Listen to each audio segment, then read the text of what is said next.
Here's what some people are saying about the Projection Booth podcast. The Projection Booth is single-handedly the greatest film podcast you could ever listen to or could possibly want. Top notch. 5 stars. This has quickly become one of my favorite film-related podcasts. Always interesting. A completely unpretentious yet fully comprehensive look at films from all genres. The Projection Booth podcast, with new episodes available every week at projectionboothpodcast.com. You guys look like... What do they look like, Jimmy? Dorks. They look like a couple of dorks. Get those nerds! Nerds! Nerds! They're coming to get you, Barbara. What? Are you kidding? We got us some family here. Can you dig it? Can you dig it? Can you dig it? You are listening to the In the Mouth of Dorkness podcast. Here are Brad, Lisa, Brian, and Darren. Welcome to another edition of the It Modcast podcast. With me is Brian Young. God, I love being a turtle! The Turtle Dork. What? I really like you. Of course you do. Everyone does. I'm freaking dope. And also joining us is Lisa Gullickson. Quick, suck it before the venom reaches my heart. Wife Dork. Mornings are for coffee and contemplation. Mm-hmm. And also joining us is Brad Gullickson. And for gosh sake, watch your language. That's not going away anytime soon. Mouth Dork. Greed has poisoned men's souls, has barricaded the world with hate, has goose-stepped us into misery and bloodshed. We have developed speed, but we have shut ourselves in. Machinery that gives abundance has left us in want. Our knowledge has made us cynical, our cleverness hard and unkind. We think too much and feel too little. More than machinery, we need humanity. More than cleverness, we need kindness and gentleness. Without these qualities, life will be violent and all will be lost. And I'm your host, Darren Smith. Warm. Warmer. Disco. The Disco Dork. You are the disease, and I'm the cure. And welcome to the It Modcast podcast. This is our week in Dork. I was trying to be all thoughtful, and Darren comes in with Stallone Cobra. I thought that was the perfect exclamation to your quote, though. Actually, it kind of is. We could use a little more Cobretti in our lives this weekend. Oh, man. Fuck. All right. You know what? Let's just jump right into it. Brian, how was your week in Dork? That's a rhetorical question. Actually, it was actually pretty good. What I wanted to do this weekend, I've been a little not under the weather, but I've been trying to get rid of this cough. Kind of got rid of it a little bit. So, have you any Zicam? Zicam, don't know what that is. I don't really It's understand. It's an exotic drug from South America. Do you need a losenge? I have some. I have some. Bourbon. You want some bourbon? That actually might help. Maybe. I might take you up on that. So, yeah, basically this weekend I kind of wanted to just, stay in the house, and I was just going to make it kind of like a Netflix weekend. Netflix and chill? You could say that, but actual, literally chill, not Netflix and, not with how people... What is that, snacking? What was that? That's... Like I was just going literally Netflix and chill. I want to know what this act is that Brad is sounding out. What is that? That's what Lisa and I do, right, Lisa? Why are you so silent, Lisa? Beatboxing? Yeah. You guys aren't ready for my beatbox. I'm not. I want to be, though. Brian, what did you do? So like I said, I just kind of wanted to because I haven't really been watching Netflix a lot. Stop. Brad said bring the ruckus. Yeah. Okay, I'm listening. I'm going. Okay. All right. So there was a couple flicks. I actually watched a few flicks on Netflix. What's happening right now? Okay, so the one I want to talk about was a film called The Incredible Jessica James. This is a film starring Jessica Williams as Jessica James and Chris O'Dowd, and Lakeith Stanfield is in it as well. Yeah, that's my man. Yeah, I like him a lot. Now, this film premiered at Sundance earlier this year, and I think Netflix kind of bought this film. I don't know if there was a bidding war for it, but Netflix ended up snatching it up, and I think it was released recently. They paid a pretty penny. I want to say it was like $6 or $9 million. Really? Yeah. Wow. To the internet. the film is really, really good. Now, it's a very simple kind of romantic comedy, dramedy type of story. I'll read you the synopsis. An aspiring playwright in New York strikes up a friendship with a guy while on the rebound from a breakup. And so this is really, just like how the synopsis puts, it's really about these two people, Jessica Williams, when she meets Chris O'Dowd, they go on a blind date, and they're both kind of coming out of a relationship. So she's been in a relationship with Lakeith Stanfield for about 2 years, and she's a playwright in New York, and she teaches like these little kids about theater and writing. And Chris O'Dowd was in a marriage for, I want to say, maybe 8 years. That he was or I think he's been divorced for about 8 months. I think that's what it was. The number 8 stands out. So they go on a blind date, and I don't know. It's kind of like a quirky comedy. But Jim Strouse directed and wrote this film. But I'm not familiar with what he's done. But he has very, very good, witty banter between these two characters. And he writes females very well. Now, I don't know how much Jessica Williams brought to this role, but she really embodies this character. I mean, it almost feels like she brings an authenticity to this kind of like, how do I want to describe her? She has kind of like really that New York vibe, that sarcastic, kind of snarky, sometimes can be kind of douchery kind of vibe, but she seems real like mad cool, and she's a straight shooter. She's honest, like she's like an around the way girl. Like yeah, and like when she goes on a blind date. Like, she's literally like a straight shooter. And that's how her and Chris O'Dowd build this relationship with each other, because when they go on their first date, like, they just shoot it to each other straight. And she's never met somebody like him, and he's just kind of real laid back. And you really find like the dynamic between the two of them. Did you start having flashbacks of Thor: The Dark World? When he was on the date with Jane Foster, because when I saw the trailer, I was like, "This dude can't get a good date." Nah, it ain't nothing like that. This is more so Chris O'Dowd, more so like how we saw him in Bridesmaids.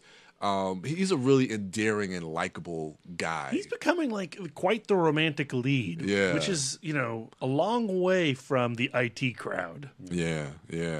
But Jessica Williams is a standout in this movie. I've never really knew much about her, and it makes me really want to go back into it. And it doesn't look like she's done a lot as far as film-wise, but I know it looks like she started out on The Daily Show as like one of the correspondents.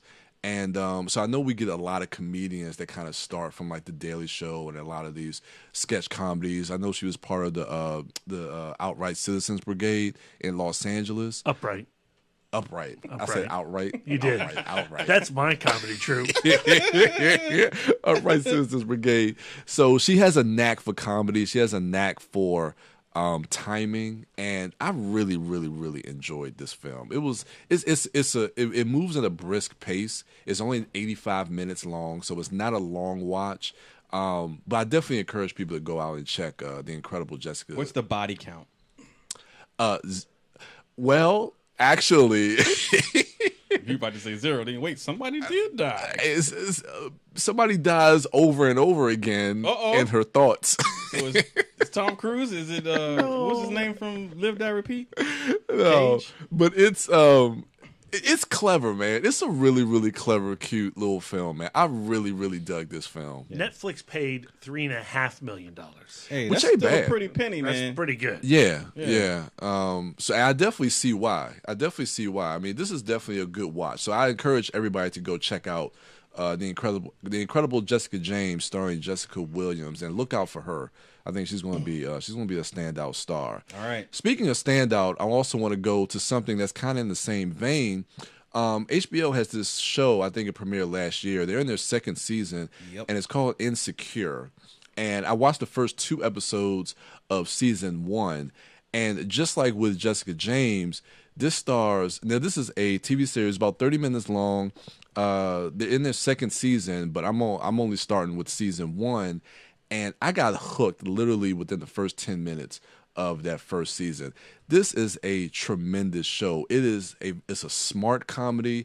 It's sharply written, fleshed out characters. It comes from a specific voice, And that's the one thing that I liked about this show is that it really does encapsulate and portrays the black female voice in a very smart way that I think we've never really seen before in films or in television that I've seen before.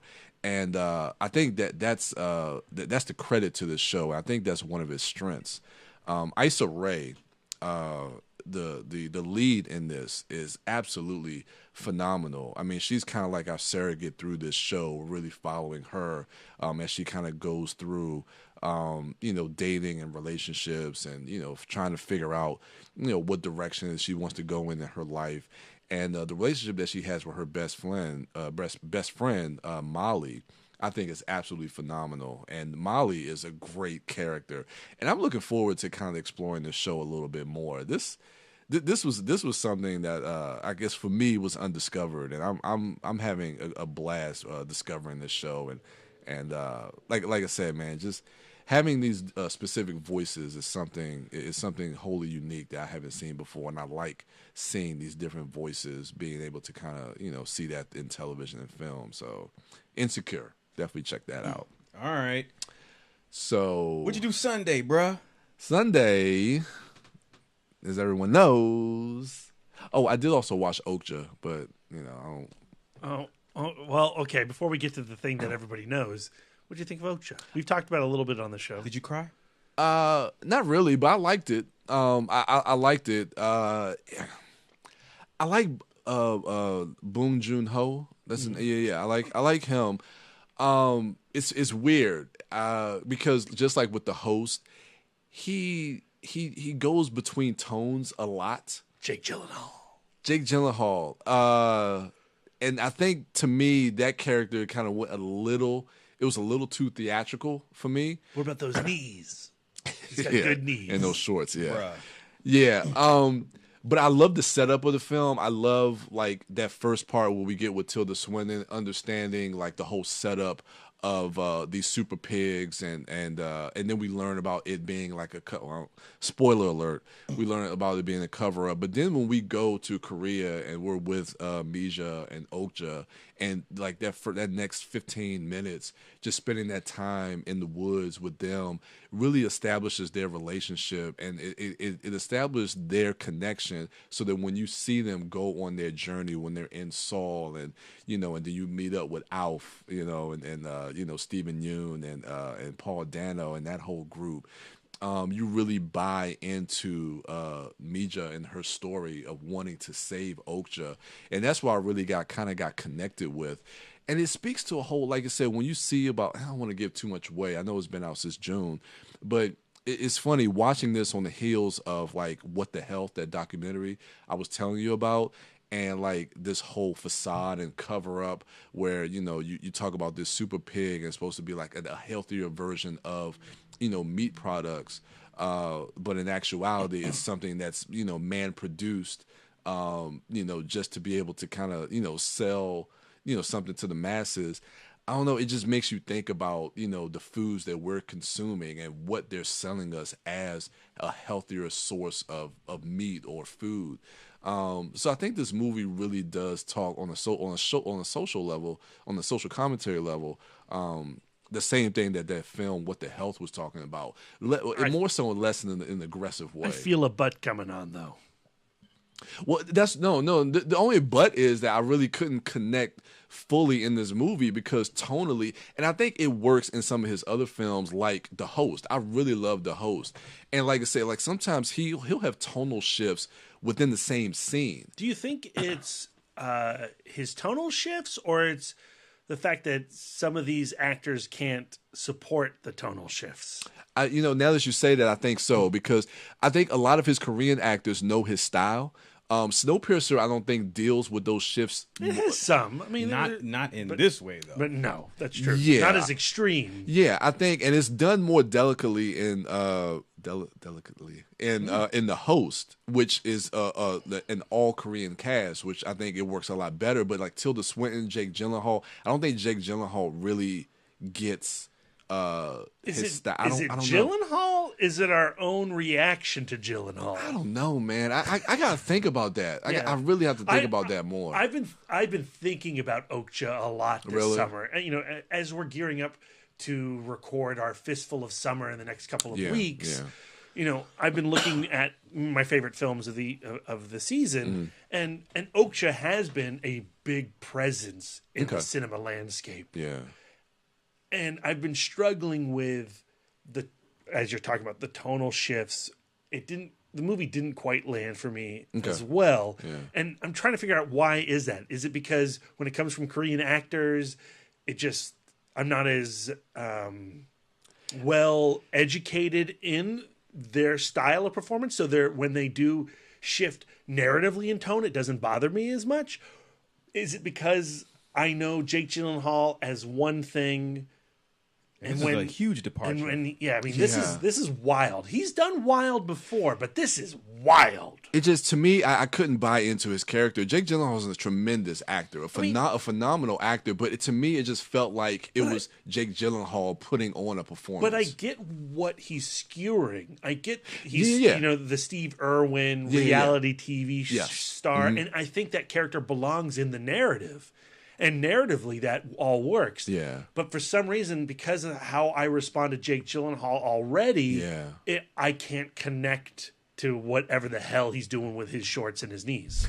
Out of everyone else in the film, it feels like a performance. Exactly. Yeah. But tonal ping-ponging aside, I think one of the strengths of Okja is that, it really is, in a way, a unique story. And that is what I appreciate the most. Not even just, social commentary aside, I don't think that's unique because we have films that do talk about and deal with those things. But I just think, like, the fabric that narrative is wrapped in with the characters and this creature, this pig thing, and just how, one act leads to another, how that narrative is laid out. I think it's really unique. And, I don't know. Like I think we all have the same reaction to the film. Yeah, I enjoyed it. I really enjoyed my time watching it. And I love, and surprisingly, though, the effects, the visual effects, really work. Especially like how Okja interacts with the environment and with the other actors. It's amazing. Like, it's not photorealistic. It's not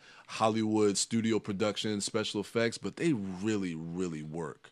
I wonder if I haven't looked it up, but because I know that with the host, he worked with Weta. They did the special effects for the host. Yeah. So I wonder if he had them do work on Okja as well, because for a film of this budget, the effect of Okja is a really good, convincing visual effect. Weta's doing some amazing. They're leapfrogging past ILM. And it seemed like they work well on smaller budgets as well too. Like to really utilize these films having magnificent effects on smaller budgets. Weta did work on Okja. Yes, man. Weta is I love that studio. I love what they're doing.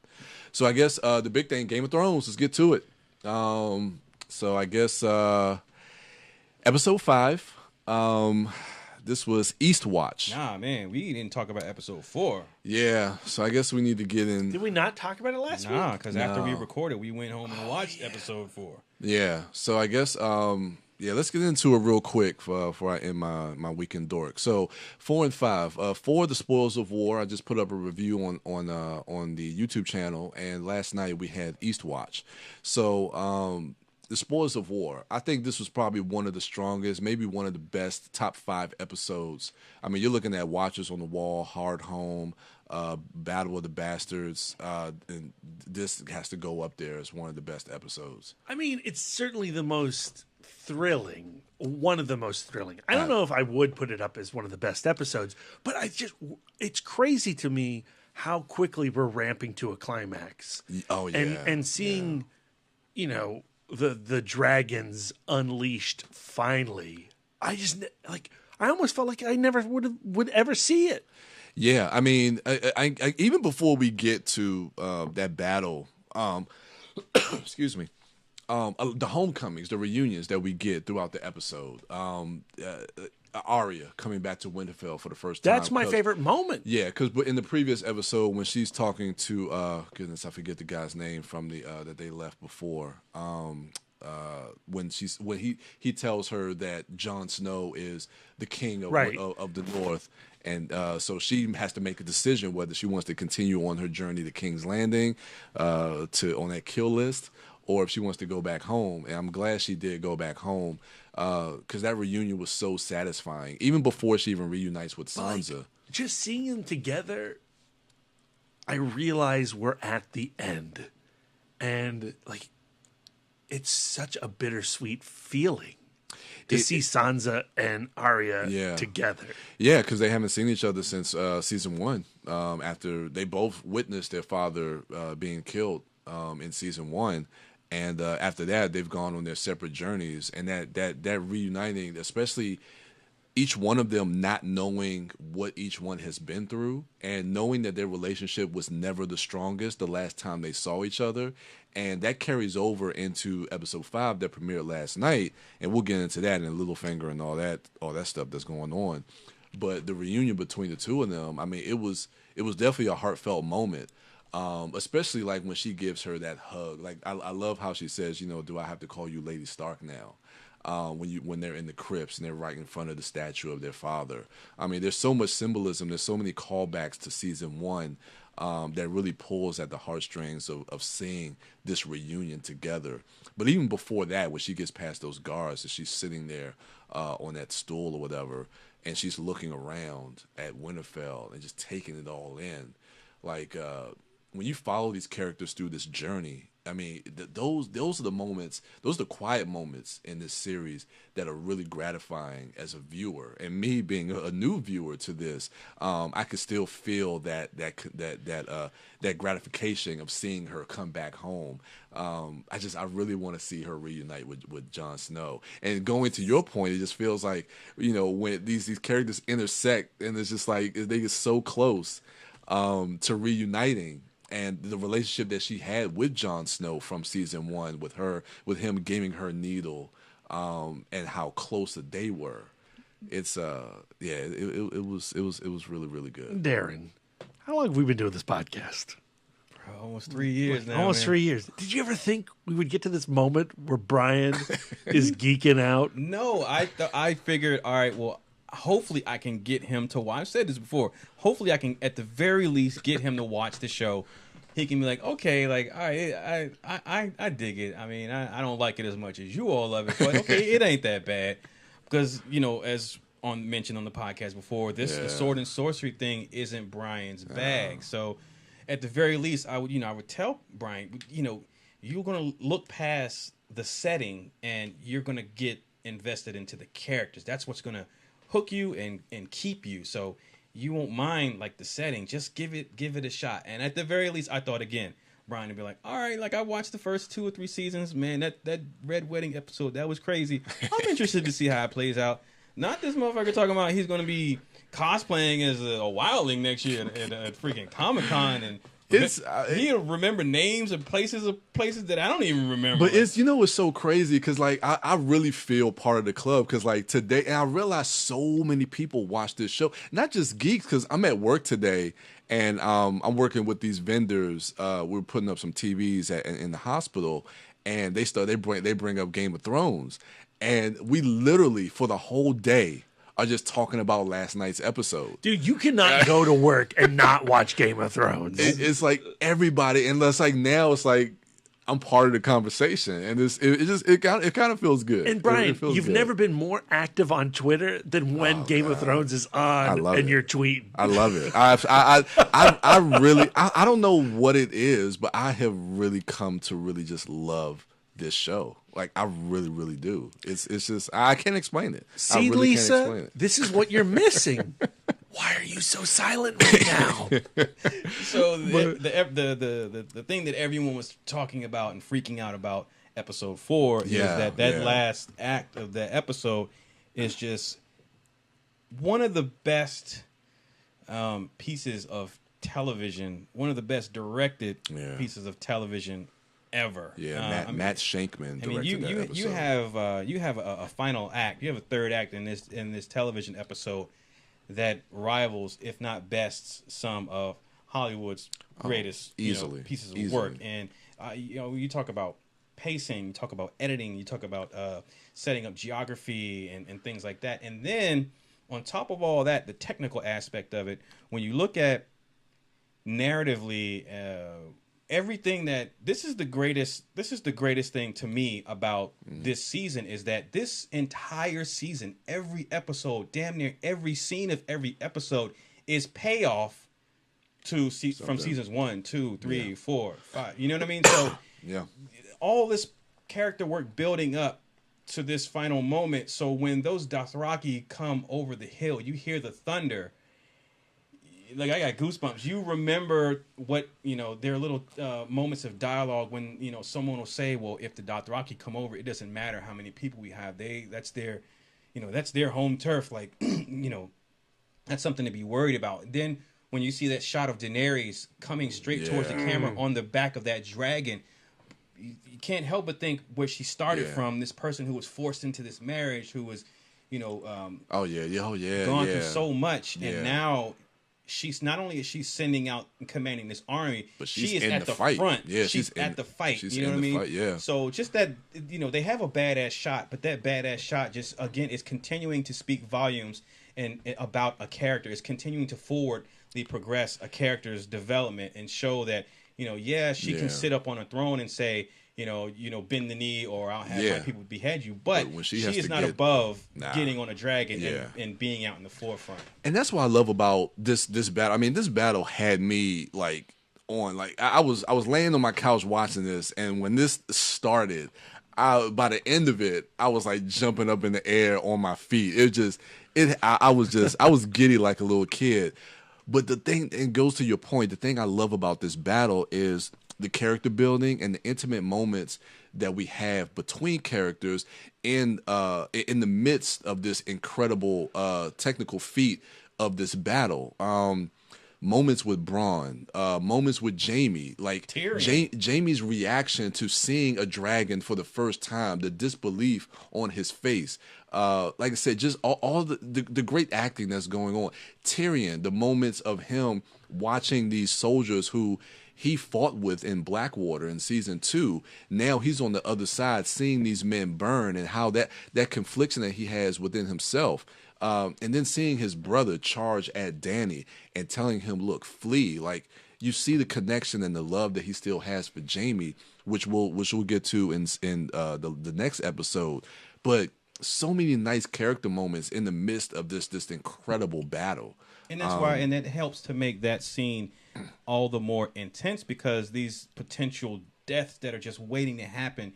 Okay, Bronn is about to get turned into a barbecue, trying to shoot this damn dragon out of the sky. Okay, Jaime is about to get turned into a barbecue, charging a dragon head on. Yeah. You're invested in these characters because of the great writing and character work that's been done each season after season. So when you come to these moments, you care about this incestuous dude who is supposed to be a bad guy, but is he a bad guy? It's crazy to me, because when you have a battle, normally you're on one side or the other. I mean, you look at something like War for the Planet of the Apes. Like, I'm on the ape side, like I'm rooting for the apes. Fuck humanity. Come on, Caesar, kill these motherfuckers. But it's weird, like in this battle, like Bronn is like in the midst of almost dying. I'm like, no, not Bronn. And then like Jaime, and then like Drogon is getting hit. I'm like, no, don't kill Drogon. So I'm like, okay, who am I rooting for? Like, I want Dany and them to like win, but I'm like, but don't kill Bronn, don't kill Jaime. So I love the fact that we love these characters on both sides of this war. And that's the great thing about this show. Yeah. It's the absolutely great thing about this show. All right, so at the end of that episode, right at the last moment, the closing shot is, like you said, Jaime charging towards the dragon in a last-ditch Hail Mary. Yeah. And right as that dragon is about to breathe his ass to Hades, he's tackled off of his horse and into the lake. Yeah. Turns out in the beginning of the next episode we see episode. we see that it was Braun that saved him, and Braun's a hell of a swimmer. Yeah. So yeah, he saves him, and they have a little conversation about, and it's funny, even that exchange right there. Yeah, so that's why you don't want Braun to die, because of the writing of his character. Yeah, he's so good. Yeah. He's so good.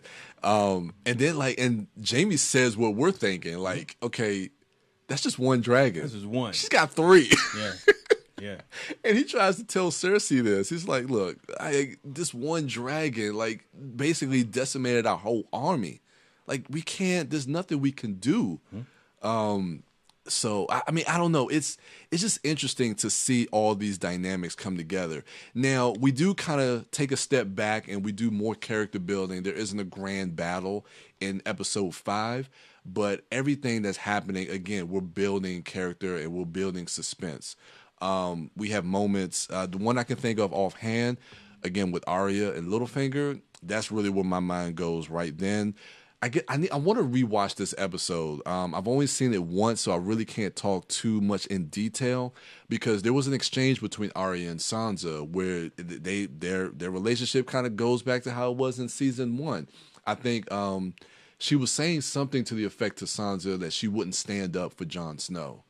And we know the relationship that she has with Jon Snow. So Lord Baelish I think he's starting to use this rift between absolutely between Arya and Sansa with the whole thing. Now that Raven note, that's from season 1, from what I was reading online today. And so here's what's happening. So Arya comes back in episode 4. Peter is like, okay, so now I have another Stark back at Winterfell. Yeah. I'm trying to get as close as I can to Sansa for my own personal agenda. Now, we got her brother coming back. We got Arya returning to Winterfell. Now, that's just another wedge in between me and Sansa. So there's a moment when Arya is sparring with Brienne where Peter Baelish sees how Sansa is reacting to that. Yep. And says, okay, there's an opening there. I can tell that there's something going on. So let me exploit that. So letter, so that discussion that you were talking about between Arya and Sansa, where she says, these people were talking about Jon and you didn't stand up for him. Yeah. And so, I know why you're thinking what I'm thinking.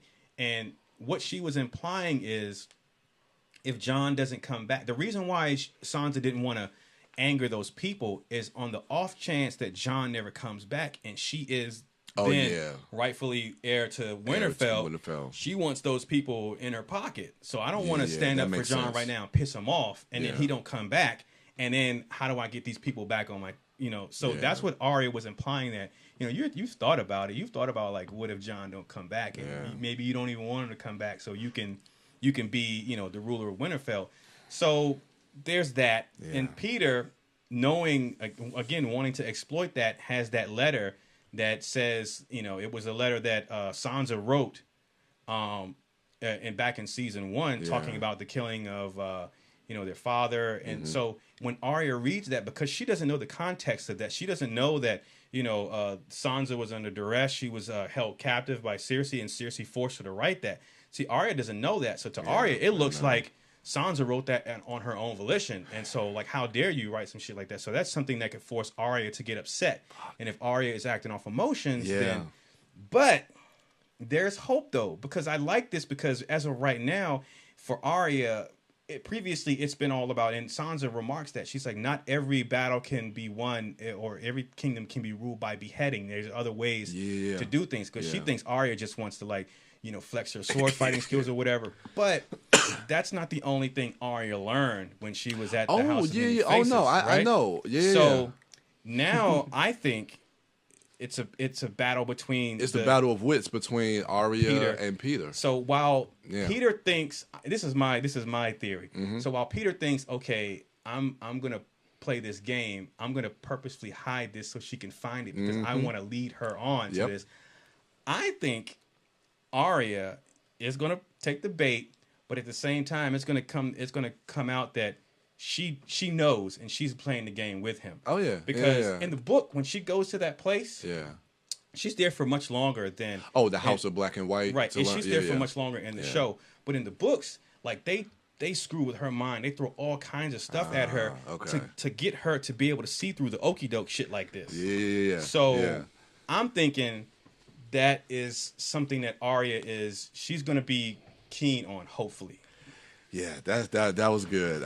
Also, back in episode 4, when Arya is fighting Brienne, and they're having a little sparring match, when Brienne says something to the effect of, who taught you this? And she says, no one. Right, but she says, I swore oath to Catelyn Stark or whatever. Oh yeah. You notice, like in that shot in the background, yeah. You see that? Yeah. I know. So they actually, the guy was with at work today. He pulled it up on his phone. I've seen it. He was like, "Oh, who's that look like? That might be Catelyn Stark." And he was telling me about the theory in the book, but he was like, "They don't know if they're going to explore that in the show. I don't know." I think that'd be poetic justice if that's her and she's the one that ends up cutting Peter Beth, because he's always like doing things in her name for Catelyn Stark. And I just think that'd be badass if that was her. Anyway, I don't know. So then move on. We got earlier in that episode, the dragon with Jon Snow. Jon Snow is a dragon whisperer as well. Yeah. So, and I guess only a Targaryen really can And we saw Tyrion do this. Last season. A couple seasons back, I think, when they were in Meereen. Yeah. So prophecy might come true, but then there's also this whole thing that I'm hearing about an ice dragon, possibly. I don't know. That's possible. I don't know, but I thought that was a really, really cool moment between Jon Snow and Drogon. That wasn't just a moment between Jon Snow and Drogon. That was a moment between Jon Snow, Drogon, and Daenerys up there sliding off that dragon. But I'm like, and I love the fact like when they're in the throne room. I think that's the throne room in Dragonstone, and they're talking about the whole thing about well, look, we got to bring the dead to Cersei. Like if they don't believe us, so it was like, look, I gotta go back because Bran saw the White Walkers coming. So I love that moment when Jon Snow is like, look, I gotta get back to Winterfell. And that one moment when you see Dany is like, yo, she catching some feelings. She was fucking him. She was catching some feelings. But I'm like, look, like, dude, that's your aunt. You can't do that. She don't know that. She don't know that. That's your aunt. You can't do that. But yeah, I mean, they said that there's some sparks between them right now, between Dany and Jon Snow. But I like seeing that moment because in the last episode was the whole thing. I will fight for you when they were in the. When you see the hieroglyph, the writings on the wall with the children of the forest with the first man and all that stuff. I will fight for you, but when you bend the knee. But I don't know. She might be letting up on some of that stuff. I think she's gonna have to because it just wouldn't. If John, he said it in this episode. I don't have to do what you want me to do. Yeah, I'm a king. I'm a king. Absolutely. I'm a king. Absolutely. Like, why I don't have to bend the knee to you. I'm not trying to fight you. You're not going to rule me. Like I'm going to rule. I'm going to take care of my people. Yeah. And I think one of the things that Daenerys finds attractive about Jon is that in a lot of ways, Jon has similar qualities to Khal Drogo. Like Khal Drogo didn't give a shit. He didn't give a fuck. He didn't care what anyone says. He did what he wanted to do, and he led his people. Yeah, he's a noble man. He's a noble man that's trying to lead his people. He has good intentions for what he's trying to do. Like, and she sees that. She sees he's a noble man. And I mean, I think she likes that he won't. In a way, he won't bend the knee. Yeah, he likes that. She likes that defiance because it reminds her of Khal Drogo. Yeah, it reminds her of her. I don't think he will bend the knee. He shouldn't. I think he's gonna find out that he's a Targaryen. Oh yeah. Spoiler alert. But if you're paying attention, that's another big clue was dropped in this episode about Jon's heritage in that scene at the Citadel. Yes, that's about right. The annulment and the marriage. Gilly knows. Yes, that's right. That's right. That was another piece of information that dropped as well. Sam's got to pay attention to his lane. Man, but Sam, I like the fact that Sam left the Citadel because I was thinking the same thing that he was saying. I'm like, there's nothing that you can do. Like you've seen the White Walker, you've killed the White Walker, and you're sitting here in the Citadel cleaning up people's poop. Like, come on, man. Like shit. But yeah, and I like that line that Sam said. Like, I can't remember exactly what he said, but I'm tired of reading about good men, the accomplishments of greater men. Yeah. I mean, this was just this was a really, really good episode. Of course, we lost Dickon, and Randall Tarley. Yeah, so Samwell doesn't know that his brother and father are dead yet. There was a great scene between Tyrion and Varys. Yes, yes. Where do you think this theory about Tyrion being a Targaryen and maybe Varys knows this? Somebody said Varys knows. I don't know if Varys knows, but I mean Tyrion is definitely a Targaryen. He's definitely a Targaryen. His mother did not die in childbirth the way that the story that he's been fed his entire life, that's not the truth. Again, he had that moment back in season 4 with that dragon. Absolutely. Firstly, absolutely. In the books, he's described of his hair being blonde, almost white, if I'm not mistaken. Like Tyrion's Targaryen, and he, Dany, and Jon are the prophesied three-headed dragon. Yeah, I guess. But there's that cool moment in between the two, where Varys is giving Tyrion counsel and motivation and telling him like, look, she won't be her father with good counsel. Mm-hmm. And then he says, well, here's his note from I got this letter from Winterfell, and he was like, what does it say? Did you read it? He's like, no, it's a sealed letter. And then Tyrion was like, well, what does it say? And which is cool because that little moment can be taken as just like a funny quip, but it still speaks about and is true to who Tyrion is. Like he knows Varys. He's smart. He knows things. Oh yeah. So no matter what you say, like Tyrion still has the upper hand because he's smart. Oh yeah. And so I really appreciated that moment. The last thing I want to talk about, I know my weekend dork has been long. Sorry, Brad. No. Okay. The Seven Samurai, the Magnificent Seven, bruh, going across the wall. I mean, well, we got reintroduced. Jorah's back. Bye. Gendry. Gendry is back. Jorah came back just to leave, and I don't mean leave like he's gone. Like Jorah's not coming back. Jorah, I'll put money on that. See, but this is. No, I agree. I agree. This is my whole thing. Why would you? Because I'm thinking about there's going to be some casualties, which is going to hurt. But my whole thing is. The Hound, like, why would you bring the Hound back just to kill him? The Hound's not going to die there. I'm saying, but the same thing with Jorah, though. Why would you? Because he's going to have an epic moment of redemption. You have to wrap that storyline up. If you didn't bring him back, you know what I'm saying? Like, his storyline would have been like left open. Like, he has to. I'm telling you, he's not. Did you see the goodbye? I know. But man, that it wouldn't make sense of him being around after that goodbye. Like. That's like throwing somebody a surprise, a going away party, and then they don't leave. I know. There's got to be some casualties. I get that, but man, that last shot. I mean, again, this is just. I was like, that was so badass. So there's 2 episodes left. Yeah, you talk about squad goals. So we got. All right, I got it here. So we got the Hound, Gendry, my man Tormund, Jon Snow, Jorah, Beric. And Thoros of Myr, the Red Priest. Tormund was like, "Did the big lady come? Did you get the big lady?" Talking about Brienne. So who's the Toshiro Mifune of this group? Man, maybe the Hound. I think the Hound. Yeah, man, the Hound would be Kikucho.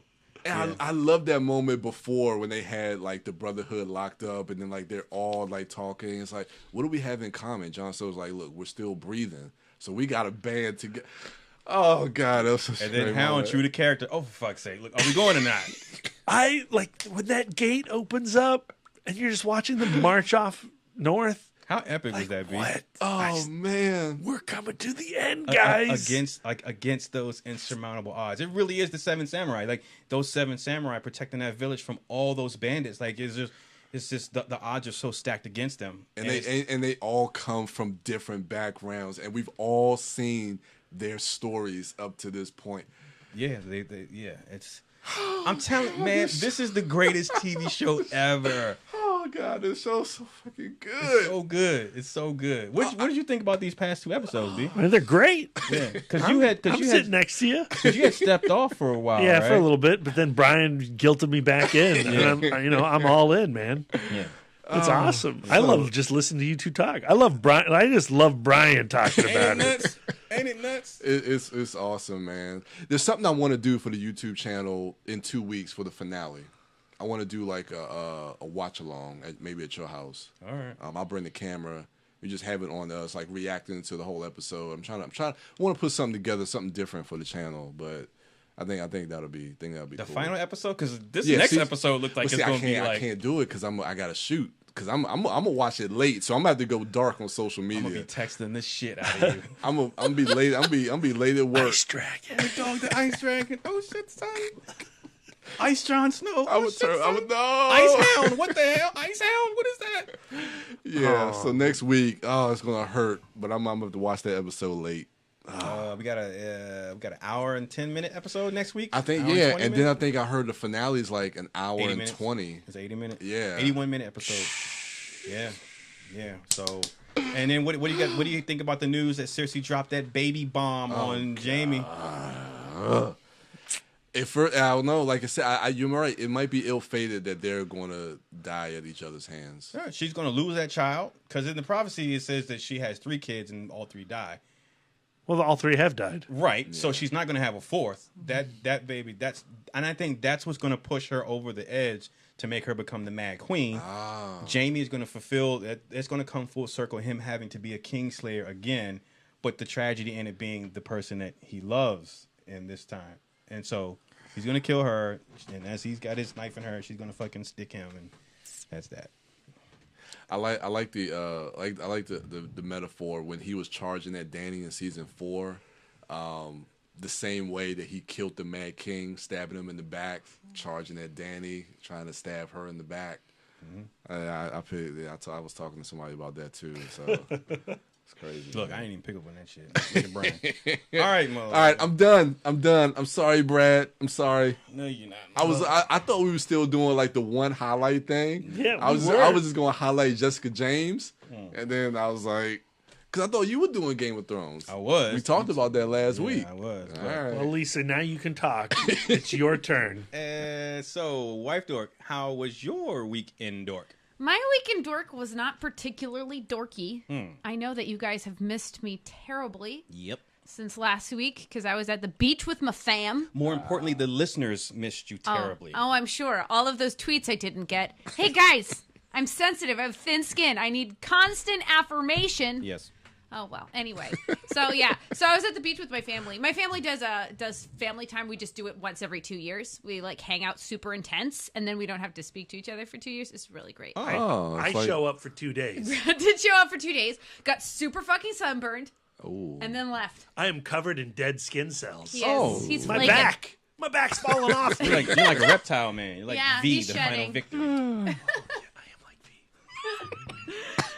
V. So my mornings were filled with hitting the beach, and then my evenings were filled with hitting the pool. You read comics at the beach. Exactly. Oh, nice. So I did a lot of summer reading. Yep. Nice. Starting with, I actually read Ready Player One.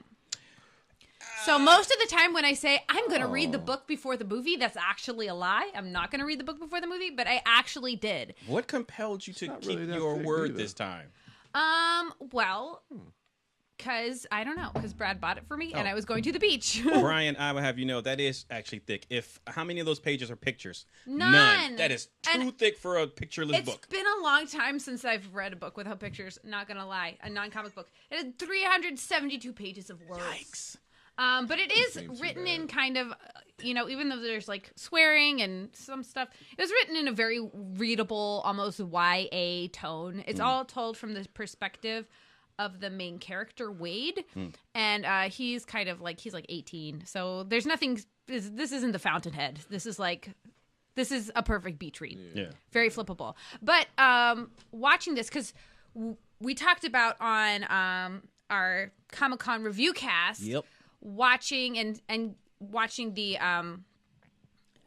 panel for Ready Player One and how dense the pop culture references are and how you can turn that into a movie. Well, in the book, it's every single page. There's this. So the story is Wade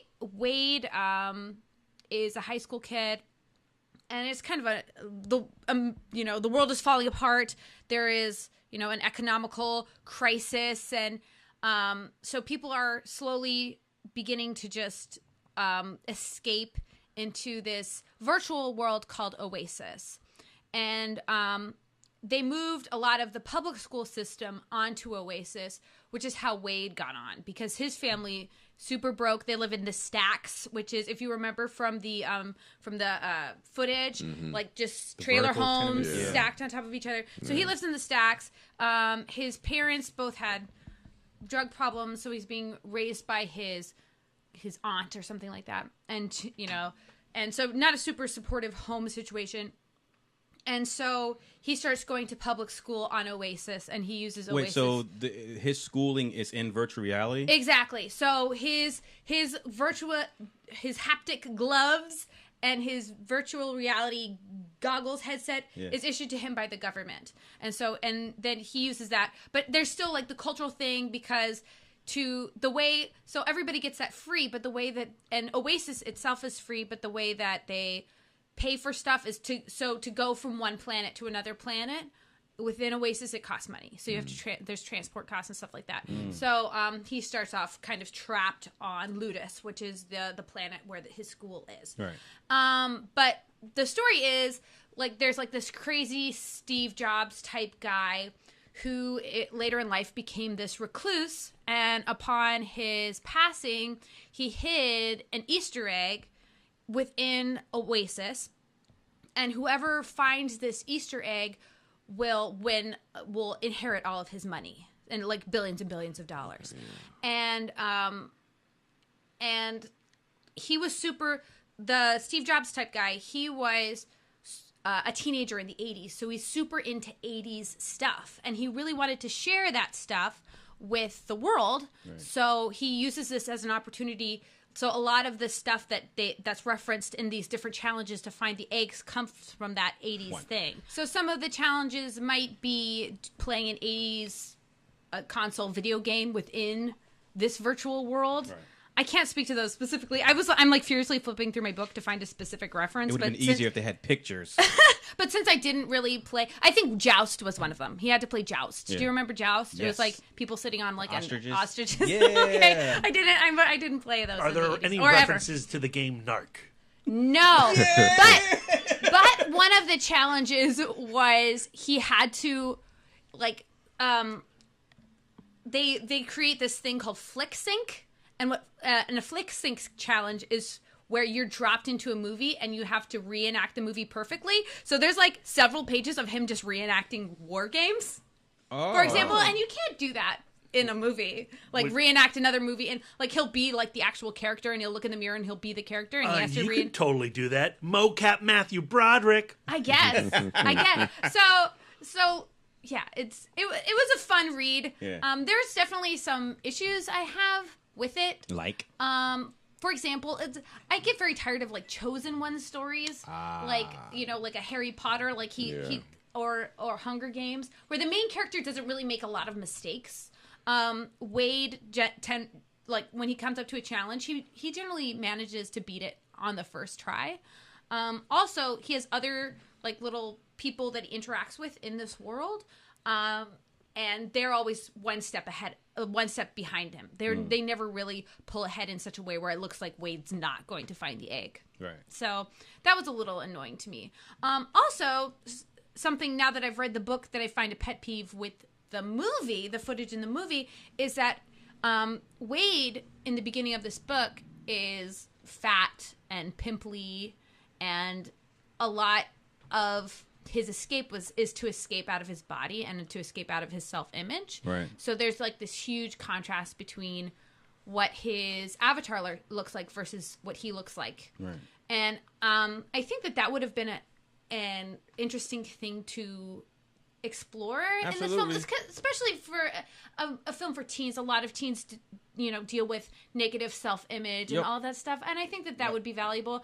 There is like 2 pages where he's like, and I exercise every day and now I'm fit, which I was just like, that's not how, I've exercised my whole life and I've never been fit. So I thought that was a little bit unreasonable. Yeah. But it was definitely an entertaining read. It makes me even more excited for the book, just for the movie. That was going to be my next question. Just to see how they integrate this. But I don't think I'm going to be one of those people who's like, the movie isn't like the book, because You literally, I don't know how you would make this book. But did you come away thinking there was some really cool concepts in that book? Oh, absolutely. Yeah. Really fun. Yeah. What about the Steven Spielberg references that aren't going to be in the film because Spielberg doesn't want to, Did you see what he was talking about when he said that? Was he pretty spot on? There's definitely a lot of Steven Spielberg fetishizing within this book, which I find fun. Does the shark show up? No. Oh. No. In fact, the Iron Giant, which was a huge part of the footage, I felt was kind of a passing. There's a huge Mega Man thing. Yeah. I thought of you. There's two characters in this book called, I think, Shoto and Daiko, or Daito, two Japanese characters. So there's a lot of crossover with kaiju films and stuff like that as well. So so hopefully that will be integrated into the film. Though the only minorities, and one of them dies. God damn it! And one of them does not succeed. What the fuck? You better fix that shit, Spielberg. Yeah. All right. But very entertaining. I enjoyed the book. Yeah. I also have been reading She-Hulk. I've gotten obsessed with She-Hulk, and I enjoy it. The one I'm reading now is by Dan Slott, who I've talked about a lot because I cosplay as Don Greenwood, one of his original creations at Comic-Con 2 years running. Yeah. But his run on She-Hulk, he did in, I guess, the early aughts. Yeah, early aughts. And so this is not new. Yeah, it's not new. But there's 2 volumes out that I have. I'm in the middle of the second volume, but it's nice. She is, I love her because she's a lawyer and a superhuman with super strength, and in this book, she has gotten involved with a law firm that handles superhuman cases. So they represent superheroes as well as supervillains at times to do to apply our regular human laws to superhumans, which is really entertaining. And what I love is instead of having case studies or not case studies, but referencing old cases, they reference long boxes. So when they say they have to do research, they have to go to the long box because all of the old comic books have been certified by the Comic Book Coalition, so they all are legal documents. Yeah. So there's a lot of that pulling from old comics and stuff like that. Yeah. And you get to see all of your faves, Doctor Strange and all that stuff. So was your next question, when are we getting a She-Hulk in the MCU? I would love a She-Hulk in the MCU. I think that would be amazing. Yep. That would be wonderful. But I don't know. It would be nice to have someone that's not a reference to another character. I don't know. I think what would be, the challenge of She-Hulk is it's the versions that Lisa and I like are of the dramedy variety. Yeah, to me, it's like Ally McBeal, but with So are you saying superhero. tonally it would be how would you fit that in the MCU? Well, I think you could totally do it. Yeah. But I feel like we're at a turning point with the MCU where it's time to really start exploring different genres. Yeah. I know people say oh, but Winter Soldier's a spy film and Ant-Man's a heist movie. And Doctor Strange, this mystical flick, but they're all still basically in the same tone, in the same genre. Yeah. I think She-Hulk, you're really starting to venture out into a different flavor of movie. I agree. But we're ready. We're ready. Let's do it. Yeah, let's do it. And then I also finished watching Stranger Things. Once I had enough of my family, I just hid in my room and watched it on my phone on Netflix. Well, I liked it. Yeah. Are you excited for season 2 now? Yeah, I'll watch season 2. I'm not blown. I think maybe it's been inflated in my mind. So I'm not blown away by it, but I am interested in the characters, and I think they're doing a good job of maintaining the mystery without going it's so mysterious you'll never have the answers. I think they really do give you the carrot of the answers are out there. We just have to continue to explore and ask questions and follow these kids. Yes. Did you buy into that group of kids? Yeah, absolutely. Yeah. I did. Yeah. I like them all. Nothing from any stand-up or comedy podcast. Oh, Lisa, did you see Cameron Esposito has a new podcast. Yeah. Cameron Esposito, who I've already talked about because I am a huge fan of Put Your Hands Together. Yep. I really enjoyed her sitcom on CISO, even though it's not continuing on CISO. No. Boo-hoo. Take My Wife was amazing. She's starting a new podcast. They're 2 episodes in, and the new podcast is called Query, and it's her talking to other queer people about identity and you know, whatever their job is. So far, she's talked to Rhea Butcher, who is her wife and also a stand-up comedian, and I forgot the name of the second guy, Solomon something or other. Who's Solomon Grundy, born on a Monday. That's what I think every time, and that's what's throwing me off. Yeah. So I hope that as her podcast continues, she branches out into non-stand-up people. But of course, she's going to want to talk to her friends first. Yeah. Solomon Giorgio. Yes. And he's really interesting because he is a gay man, a black man, and an immigrant. His parents are immigrants from Ethiopia. And so he talks a lot about what it was like moving here at 4, and then his parents not really having cultural context for having this gay kid, and how they did that. And, you know, so it was both really insightful, really honest interviews, which I love in a podcast. So I really enjoyed that. Have I watched any other stand-up? I'm sure I have. Yeah, you have. Yeah. So we are going to go see How Did This Get Made in October, right? You saw that? Yeah. Did you get tickets, sweetie? Yes. He's lying. He's got to get my tickets. I want to go specifically to see the How Did This Get Made episode recording, and the individual tickets for that day have not gone on sale yet. Okay, I have good. that on alert. Oh, good. So whenever they go on sale, I'll get alert. Yeah, because we want to sit together, don't we, Darren? Yes, I get to see Jason Mantzoukas live. I know. When we will fawn over him. We love you. We'll show him our tits. Yes. What's up, jerks? Boobies. Say my boobies. Oh, I also started, talking of tits, I also started watching Girls. I started watching Girls today. How's that? It's okay. She started watching Girls today. Lisa, I'm looking over at our TV right now. You've just watched episode 10. Of season 2. Damn. So I've been watching it, like, because I got home yesterday and Brad was still at work, so I just put it on, and the writing is really good, but these girls, they're not making good decisions. I think that's what it's about. But they get laid all of the time, and I've seen all of their tits except for Marnie's. And from what I hear, you don't get to see her tits. She's the chick from Get Out. Binge much? Oh, Allison Williams. Okay. Yeah. Oh, okay. All right. Well, thank you, Lisa, for your weekend dork. You're welcome. I actually have to go to work now. You do have to go to work. Working musician. Well, thank you for stopping by to add some much-needed estrogen into the podcast. That's right. Last week, we got a little outside of ourselves, we have to admit. Penis! I always win. I always win that game. All right. Our neighbors, Lisa. What neighbors? Mic drop. Bye. Bye. God damn. All right, Brad. So what do you got for your weekend dork?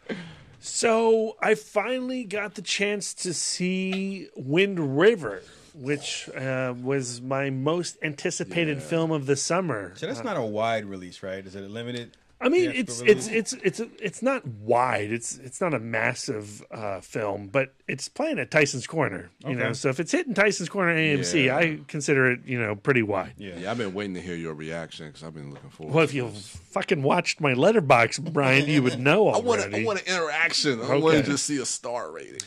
But this is Taylor Sheridan, the writer of Sicario, the writer of Hell or High Water. He has said that Wind River is the conclusion to his neo-Western trilogy. Yeah. And this is his directorial debut. That's right. And the movie's okay, Brian. Damn. Really? Yeah, it's okay. I've been hearing it's been getting some really good reviews. Some people really love it. Is it the directing or the writing? I think it does feel like a first film to me. I think it's problematic from a race standpoint. I think just the whole idea of Jeremy Renner and Elizabeth Olsen coming to this reservation. Okay. And not so much Elizabeth Olsen. So the plot is a Native American woman is raped and murdered and found in the snow by Jeremy Renner. Jeremy Renner is a fish and wildlife game hunter. Okay. He takes care of roving packs of wolves. He's kind of like Liam Neeson in The Grey, actually. Oh, okay. So he's a hunter. Okay.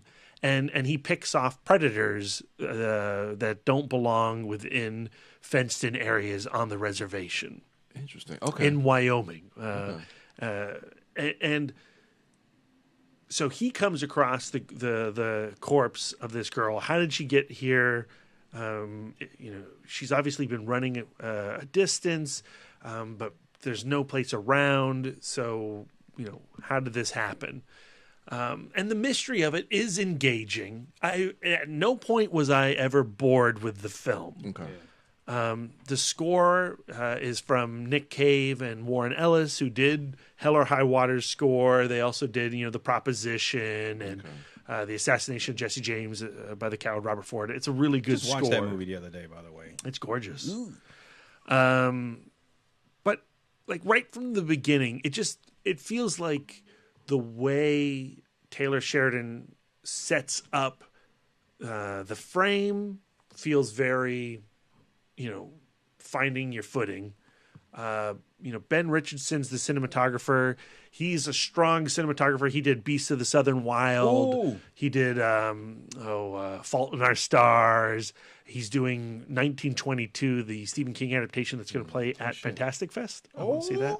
So he does shoot a pretty looking movie, but just something about the way the film is staged doesn't quite work for me. So when you say find your footing, are you're talking specifically about Taylor Sheridan as a director? It just feels narratively, or just you said as far as technical. I think technically it just looks like a first time film director. Okay. I do think narratively the film is not as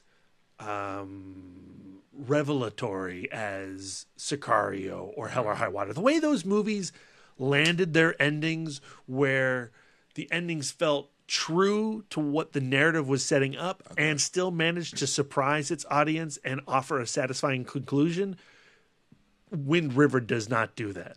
Okay. The mystery, the mystery is not as exciting as I think the film thinks it is. So would you contribute that more so because I contribute that aspect to the script. Okay, because I was going to ask you that, because you think if a different director had a handle on this, you think the film could have been better? I think yes, yes, but I also think the script is certainly weaker than Sicario and Hell or High Water. Okay. Elizabeth Olsen's good, but I mean, she really is playing Clarice Starling from The Silence of the Lambs. She's way too young, has no business being in this scenario. She's the one FBI agent that they sent to this reservation. Graham Greene is the local police chief. Gil Birmingham from Hell or High Water is the father of the victim. Both are excellent in the film, but I just kept thinking, why is Jeremy Renner in this movie? Really? I mean, I'm not anti-Renner. Yeah. I like Renner. Fuck, I like Hawkeye. Okay, I'm with you. But why are we watching a movie about this white tracker, predator, hunter who is with the people? He's married a native. He's lived with the natives. So he has an understanding of the natives. If the film had just cast Gil Birmingham in his role and made it a native character, it wouldn't be so damn awkward to watch these two white guys come to the saving grace of the native people. Okay, so it's more so with the character and not Jeremy Renner himself as a performance. Correct. The performance is fine. Okay, just the character. But I just don't understand why he's cast in this film. Yeah. And it's not like Jeremy Renner is, putting asses in seats. He's Hawkeye. He's not Captain America. So Gil Birmingham should be this character. Yeah. Whatever. Okay. But just putting that even aside, as the film plods along, and like I said, I'm like, all right, I want to know what happened to this girl. It does this weird thing that I won't necessarily spoil, but the script has a trick to it that occurs, and I don't know why they did it, other than to have a surprise cameo, which again, I won't spoil. I need to know who this is. I'll tell you off air. But the surprise cameo, for people who listen to ItModcast and are fans like ItModcast, they'll be really happy. And they'll be like, oh my God, we love that guy. does the twist serve the story? Or Well, is it, I'm not saying it's a twist. I'm saying the script has a gimmick to it. A gimmick. Okay. So, like, the script does something narratively like, oh, okay, why are we doing this? Well, this is kind of interesting. Oh, they're just doing this to make me feel worse about life. Like, there's no point to have this trick in the movie other than to shoehorn in a cameo by an actor we all now like. I gotta know. Quite a bit. Interesting. Okay. But, you know, the end of the movie is, you know, Gil Birmingham as the father of the victim. He has that, like, moment with Charles Bronson where he's like, Jeremy Renner, look, you got to find these dudes, and I don't care what you have to do. You got to kill them. And that's a revenge scene you've seen in a million cop movies, a million cowboy movies. And it gives, and that's Jeremy Renner's purpose in this film, is to go above the law. And, you know, the whole time I'm watching the movie, I'm enjoying it. But at the end of the day, when it concludes, and it concludes in a way that you would expect of any cowboy revenge story, cop revenge story, you're just like, okay, well, meh. Yeah. It was really disappointing. It was incredibly frustrating to me. It at times looks nice, at times it looks wonky. The score is always really solid. The performances are fantastic. I mean, he certainly puts a great cast together. But like, it has no business being uttered in the breath of Sicario and Hell or High Water. Damn. Okay. All right. I also, you know, I saw it at midnight screening at Tyson Corner AMC. And again, it was one of those screenings where like everybody around me was talking. There was this entire group of friends. There was about 20 of us in the theater, and about 15 of them belonged to this one group. And it was like an entire row of friends. And like they all come out at midnight to see Wind River and talk through it incessantly. I just don't understand. Yeah, I don't get that. Was this like a Thursday night screening? It was a Thursday night midnight screening. I don't get that. Yeah. It's just so strange. Yeah. Why pick Wind River? Annabelle Creation's playing. No. Don't you want to go see Annabelle Creation? If you go see Annabelle Creation and you talk through the whole thing, I don't care. It's Annabelle Creation. But I'm trying to pay attention to Wind River. Yeah. All right. Speaking of Annabelle Creation. Yeah, I saw that the next day at a midnight screening in which everybody talked through it and shouted at it and screamed during it. And that's what you want from Annabelle Creation. You want that kind of interaction. Yeah. You know, it was... As the movie goes. You know, Annabelle, honestly, I haven't seen the first film, but really? my understanding is this is a prequel to it. Yes. Yeah. And it's part of the Conjuring universe. Yeah, first movie's not good. The very end of Annabelle is the opening scene in the I was able to put that together. Yeah. I thought this was fun enough, you know, as far as creepy doll demon possession movies go. I was a little surprised that the doll wasn't as possessed as, say, Chucky. The doll doesn't do any walking around. I guess it does some slow movements in the background, blurry, but you never actually see Annabelle get up and like go to the bathroom. I want to say that's the case with the first one. That she does walk around? She does not. You don't. I want to say you don't see her full like Chucky out and run down the hallway. I don't think the doll is actually possessed, but I think there's like a demon. Well, so here's the thing. I mean, this is my question for you guys. Like Wind River, not at one point was I ever bored with the movie. Mm-hmm. I was really intrigued with the mythology around this film. Right. And the story is that Anthony LaPaglia and oh my gosh, what's her name from The Two Towers? That's what that lady's from. Miranda Otto. Yeah. They're a husband and wife, and they have a child. And before the credits conclude, that child is hit by a car in a great child being hit by a car sequence. I always enjoy those for some reason. And it was brutal in Dolby Prime. Boom. Oh, and I saw it Dolby Prime. And you know what?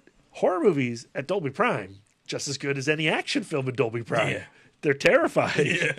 Yeah. You feel every quake in that film, and the movie did produce a lot of goosebumps for me. Yeah. Not like full on like no, gotta cover my eyes, but like there was definitely some like unease going on. Yeah. But anyway, so Anthony Paglia and Miranda Otto, their child dies. Cut to 12 years later, and they have opened up their home as an orphanage for the church. Right. And a nun brings like a half dozen kids to live in their home. And one girl, she has a bad leg, she has a brace, and she hobbles around the house and is the first one who becomes aware of something off about this place. That was the first thing I appreciated about the film, that narrative device, putting her in that brace, because that automatically, as an audience member, puts you on edge, because well, if some shit pops off, she's going to be the last person to just get up and haul ass. So you automatically have this sense of impending danger for this character. Like, oh, if something happens, you're not gonna want her. She's not gonna be able to run fast enough for you. As an audience what member. I appreciated about that character is she's set up as the hero, the lead of the film, and she's not quite necessarily that. She's certainly the focus of the entire movie, but other characters kind of take over the screenplay as the film progresses, and I liked that a lot. Yeah. But the scares were a lot of creaking floorboards, jump scares, opening doors, typical kind of spooky movie stuff. There wasn't anything in the movie where I was like, that is truly demented.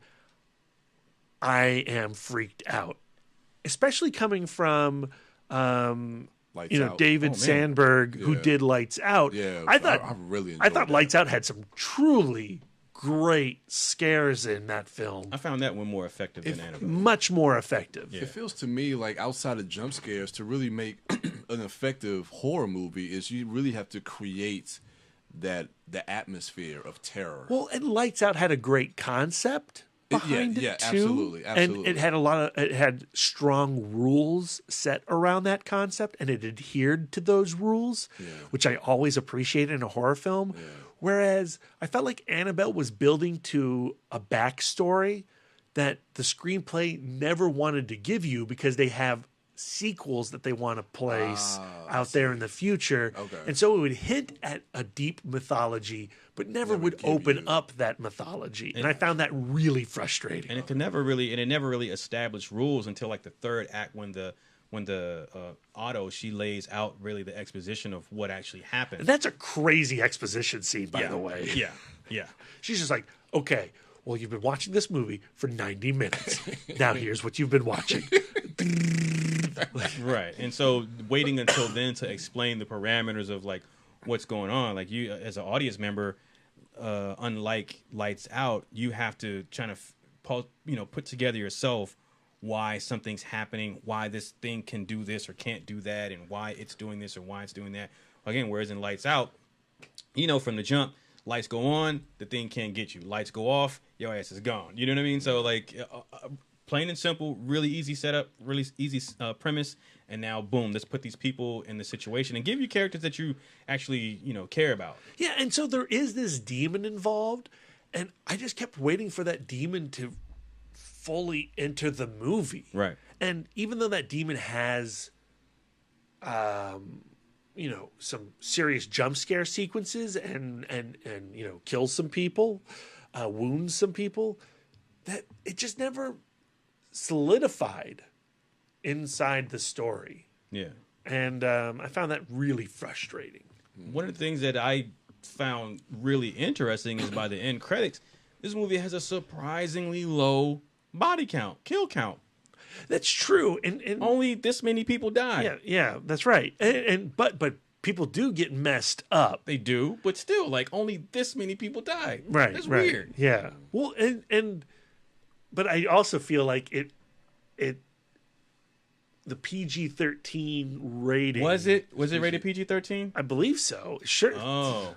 Maybe that would explain it. I'm now that you question me, I'm almost 100% sure. No, dude, it's R. I thought it was. It pulled It feels like PG-13. It pulled punches big time then, because this feels like 90s R rated.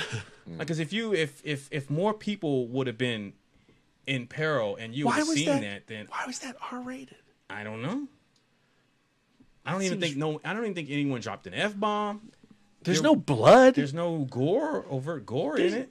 Yeah, that's interesting. That's weird. Huh. Anyway, I did not hate the film. I was fully engaged, like Wind River. Yeah.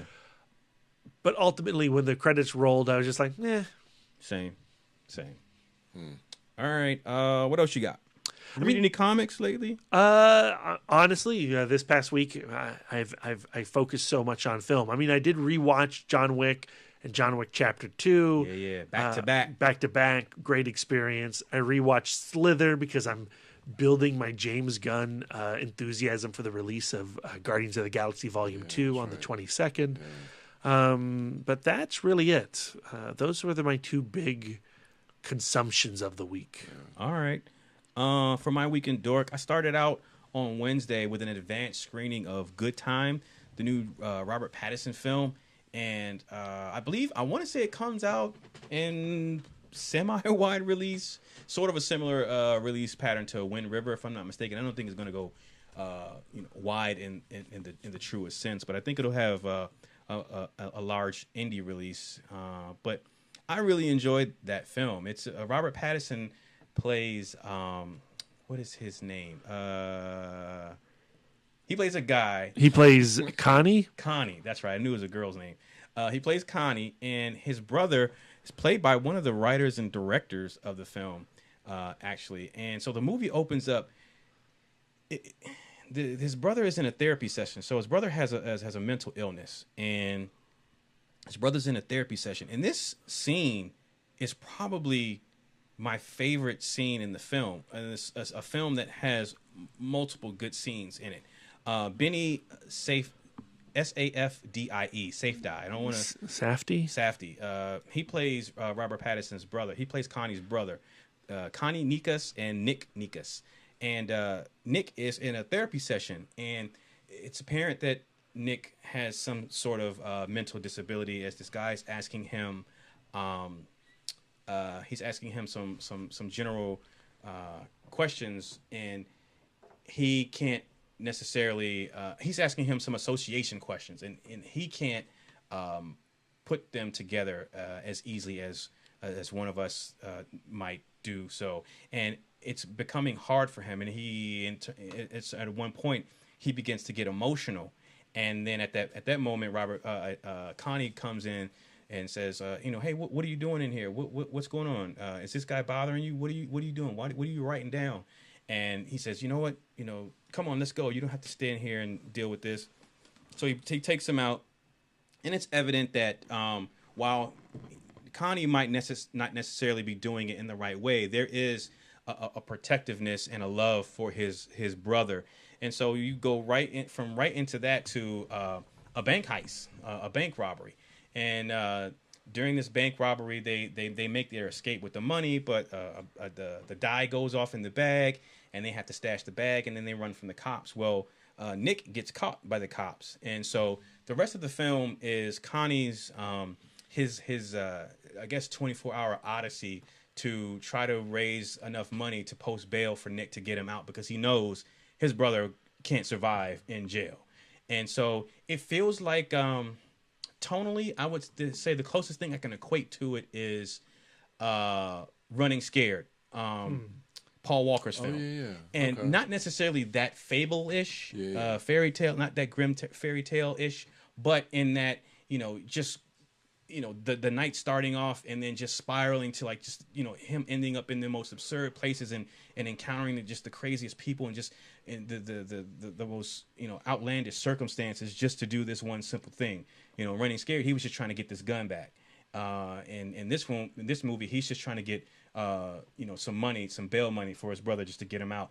And where that ends up at the end of the film was a really interesting place. And just the way that the film is shot. It's directed by it's co-directed Benny Safdie and Josh Safdie, and so they're a brother duo. I'm not familiar with any other work. They did a film called Heaven Knows What, which is incredibly sad and grotesque to watch.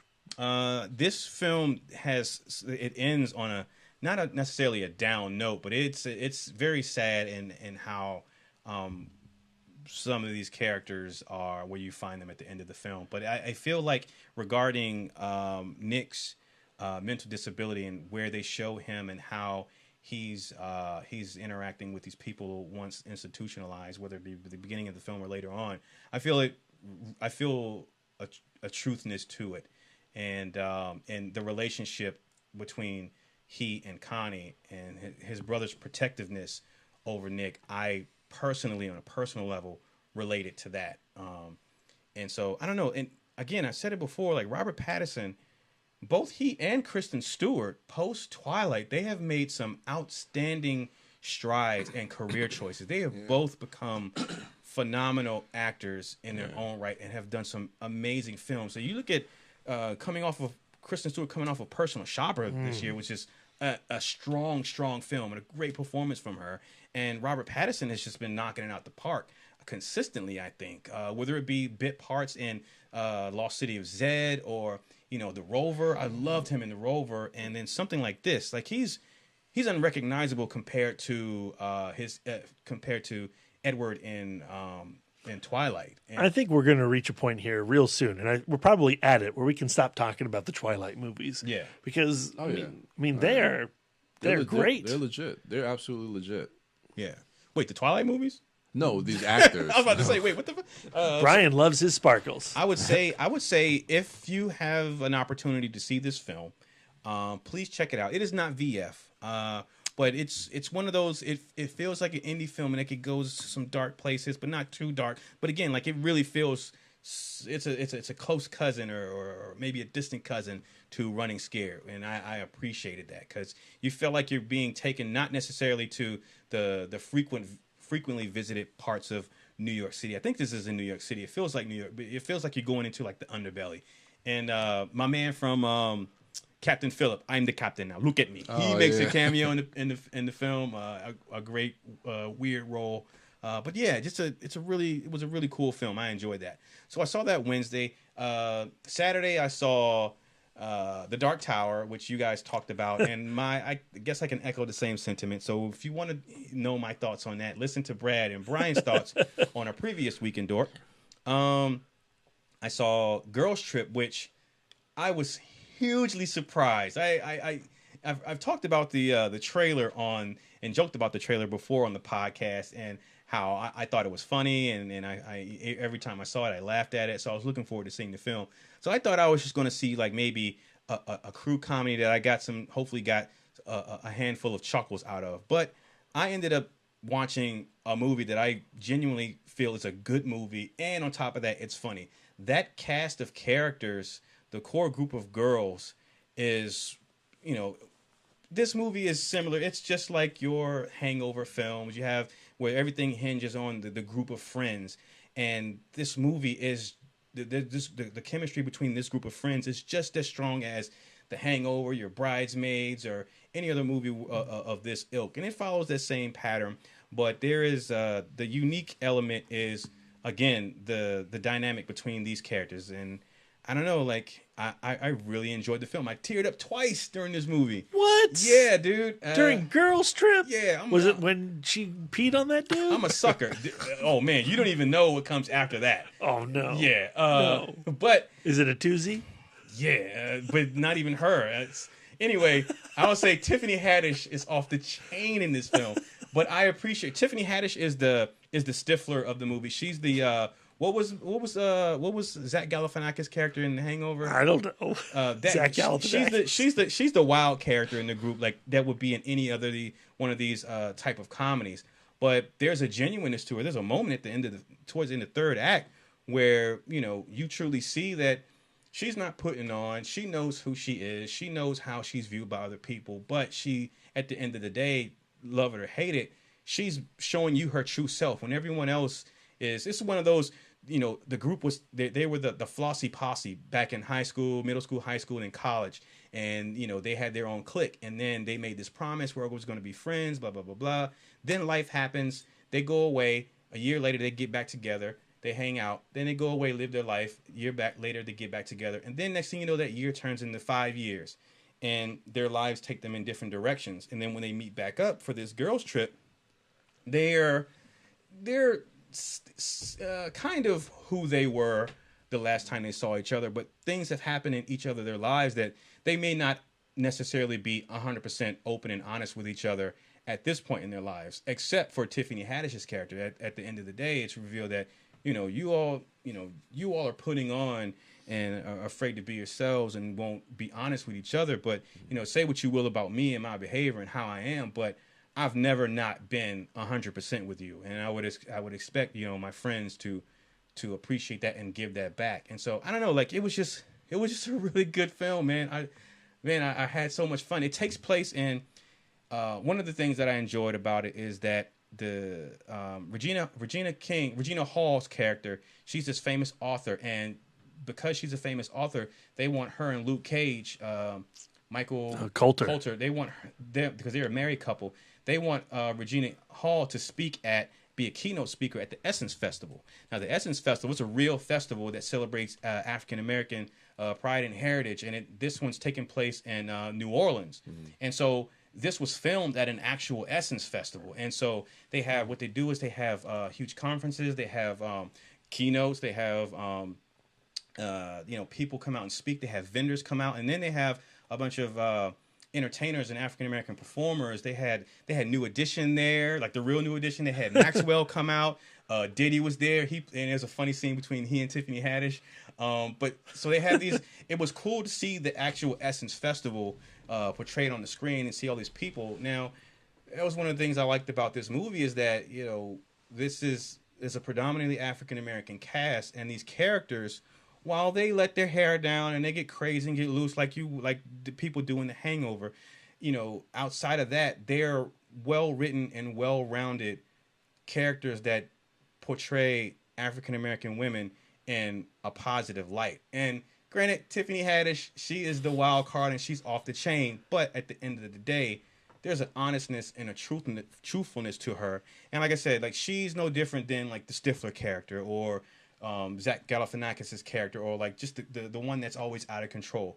But there's a realness to her that especially comes through at the end of the film, and I really appreciate it. So, there's a cool callback to Set It Off because Jada Pinkett and Queen Latifah both starred in that film. There's a really dope callback to that, and there's some really cool cameos in the film. But at the end of the day, it was just a funny and heartwarming film. So I really appreciated and enjoyed that. And then I saw Annabelle as well. But what I've been doing since, I want to say maybe last weekend, for some reason I decided to go back and rewatch the Matrix trilogy to, I don't know, maybe just reassess to see. They're all on Netflix now, right? They are. And that's how I watched them. And so I started with the first two on the first night. I ended up finishing and watching the third one last night. But I'll say, starting with the first one, my thoughts haven't changed about the film. I've never been a big fan of the franchise, the trilogy. I remember you liked the first one, right? I liked the first one.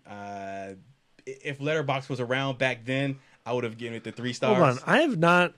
Have you Letterboxd? You just Letterboxd? I think so. The Matrix 3 stars. This most recent watch, I think it did. Oh. So here's the thing. At the time the Matrix came out, it was revolutionary to me for one thing. And that was the technology used in, the bullet time and things like that. But the wire work, all that, the slow motion stuff, the kung fu and the gunfights and stuff like that. That wasn't, for me, that wasn't revolutionary because I had been living and breathing that in Hong Kong and Asian cinema for years, since my teens and humble brag teens. So the idea, like Yin Wu Ping and his stunt team and what they brought to the Matrix, that was nothing new to me. So seeing that was not revelatory, even in the science fiction context, because there have been science fiction films that does feature wire work and things like that, The Returner and things like that. Anyway, so when the Matrix came out, the look of the film, like having everybody in all black and the shades and the concept, like all that was cool to me. It wasn't until like my third watch that I realized when he takes that pill and wakes up what that meant, and that blew my mind. I thought that was cool as shit. Like, wait a minute, he's been asleep his whole life, and that's the first time he's ever woken up. Holy shit! Like that was revelatory to me. Like, you know, having that realization like 3 watches later. But everything else, I liked a lot of the elements that are in place. But what about now? Even today, like I still feel like the elements are. I mean, The Matrix is to me, a couple of cool ideas that the execution of it. I don't understand why some things were the way they are. I mean, I have not rewatched it in a long time. Right. It's been probably 10 years since I've seen the first Matrix film. Right. But what I appreciated about the Matrix film back then, and I also like to think that I had come to a lot of that stuff in other places before that. Right. I don't know if I was as hardcore into Hong Kong cinema as Darren was at that time, but I had seen, you know, like the John Woo movies at that point. But I think like the Matrix was a really awesome amalgam of all these things that I love. Mm-hmm. The inspiration, anime, manga. Hong Kong, anime. Absolutely. Comic books, Jeff Darrow, William Gibson, Keanu Reeves, Lawrence Fishburne, like all this stuff that I loved smashed into one movie. And as such, it's a great blockbuster movie. Like I wish contemporary blockbuster movies averaged out as strongly as this film did. And I will say this, and this is in regards to the trilogy. There, in science fiction, I don't know, I can't remember, and I'm not saying it doesn't exist. It very well may. Tweet me, hit me up on Facebook and let me know what the films are. But I can't remember a science fiction film, action film, whatever, with such a diverse cast of characters, African American characters, people of all colors, Asian actors, especially in the second and third films. Neo takes a back seat pretty much in the third film. It's Lawrence Fishburne, it's friggin' Jada Pinkett, it's Harry Lennox, my man from Man of Steel. I mean, if you look at Zion, Harold Perrineau, Zion is just filled with like so many different ethnicities. Yeah, and so that to me, this go around watching it, that struck me, and it hit me. I want to say, I don't know that it definitely hit me when I was watching Matrix Reloaded. I was like, damn, like the second there one, are not even just main characters. I mean, in the backgrounds, like when they're in the Matrix, not even just in Zion, but when where the Merovingian is, where in the nightclubs and all that. Yeah. Like man, there are so many different races represented on screen. I really respect that about the Wachowskis. And way back, this is like what, 99 when the first Matrix came out. Yeah, and so even to this day, we don't get that level of diversity. I don't think. Again, I may be wrong. But there's no one whiter than the architect. No. I was like Colonel Sanders. Yeah, damn. So I want to talk about that though. So that to me is what I love the way the first Matrix ended. If it had just ended there and that was it. Oh yeah. I maybe would think. But isn't that how it happened? There's only the Matrix, right? I thought so. He just flew up into the sky? Oh, yeah. Then they wipe our memories. They didn't wipe mine. Mine didn't go through all the way because there's these other 2 films. No. I just had fragments. I don't know. Yeah, and so if the trilogy, if there had just been just the Matrix, I would probably hold that original film in a higher regard. But with Reloaded, and my understanding is they filmed these movies back to back. It feels like to me it was a cash grab. They can deny it all they want and say they had it planned to be a trilogy the whole time. I will not believe. I refuse to believe it. It started to get really clunky, and then the explanation of the machines, and then the introduction of the architect or whatever, just felt like it became too convoluted to me. It felt like they were painting themselves in a corner. And the fact that it's been done over and over again. Right, like it was too much for me. And then the in the end of that film, Agent Smith comes out of the Matrix into the real world, and then it ends on that cliffhanger. And Revolutions picks up at that cliffhanger where he wakes up in the human body. I was all in with Reloaded. Like when Reloaded ended, I was like, oh yeah, this is some heady, trippy stuff, man. I dig this. Can't wait to see where this goes. Yeah, I just didn't. And when ball dropped, when Revolution starts, like for me to open on that, pick up right there. I understand, like if you're watching those movies back to back, like I did, it plays fine. But those movies were released like months apart, firstly, and then even watching it back to back, it felt clunky for the opening of a movie to be that. And then like they never really do anything with that. The only purpose that served, bringing Smith into the real world, was to blind Neo, like burn his eyes out, so that we can get the effect of, okay, he can see in the real world like he was, like he had that visibility in the Matrix. Like they don't explore. No one questions how the hell did Smith come into the real world. Like that's not explained at all. It's not addressed. Like Neo doesn't say, oh shit, Trinity, guess what? Never mind my eyeballs being burned out. That was fucking Agent Smith. What the hell's going on? He doesn't go question when he goes to the Machine City. He doesn't question him. Like, how the hell did Agent Smith come into the real world? He troned out. It just didn't make any sense to me. And so, and then like the special effects haven't aged well of the film. You know what though? But again, going back to where we were at that time, I remember watching that final battle between Agent Smith and Neo and thinking, thinking this is the Superman battle I always wanted. Really? At the time, yeah, yes. 2003? Yes. Yeah. Yes. I can see that. Really? I can yes. see that. There was that, you talk about like things you had not seen. Yeah. You had not seen anything like that at the time. No. Now, I've watched that scene since on like YouTube. It does not live up. Yeah. No, I remember seeing that in true IMAX at the theater in San Antonio when I was in AIT, when I went to join the Army.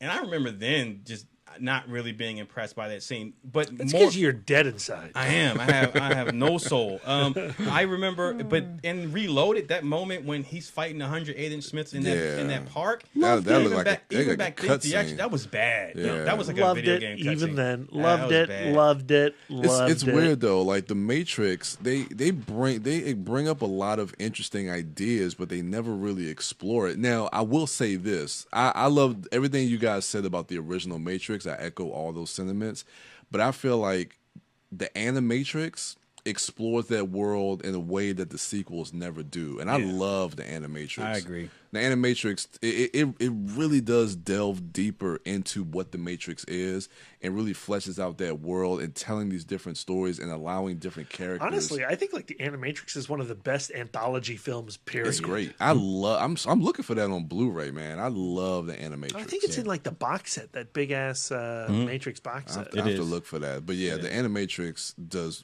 what the sequel should have been. Is what the Animatrix is. So since we're on like the Matrix hate train right now, it's not even the hate train. Whatever, haters. Just the sequels.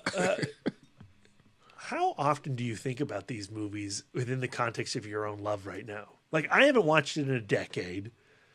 I think I watched it recently, maybe within the last year. I don't think they are as significant as some people pretend that they are. I feel like they're kind of they're similar to Avatar. Stepping stone movies, right? Like they're a movie that represents a leap and bound in technology, but we've left them behind and we don't need them anymore. I mean, and similar to Avatar, that's what I was building to. I feel like it is the Avatar of its day. I mean, it has more cultural significance than Avatar does. Because Avatar means zero to us. Yeah, which is still a phenomenally yeah, that works. Keep going. Weird to me. The fact that ergo vis-a-vis that 2009, just what people like, how I forgot the name of the movie, Avatar, just kind of took over the cultural phenomenon at that time, and now it's nowhere to be found. But yet James Cameron, and there's Pandora Land, man. Oh yeah, okay. Let's go down to Florida. Sure, whatever. Let's do it. Let's do it. I'm ready. But he's making 4 sequels. 2020. Is he though? Is he? Weta's working on the effects now. Sure. Got to see it to believe it. I do. But look, I won't put anything past James Cameron. They could come out and they could be phenomenal, and then we'll see Na'vi at Comic-Con in the next 5-10 years. I Who saw knows? 2 this year. I will say that. You saw Na'vi? I saw 2 Na'vi. They were together. It was like a couple. You sure they weren't like the children of Mystique or something?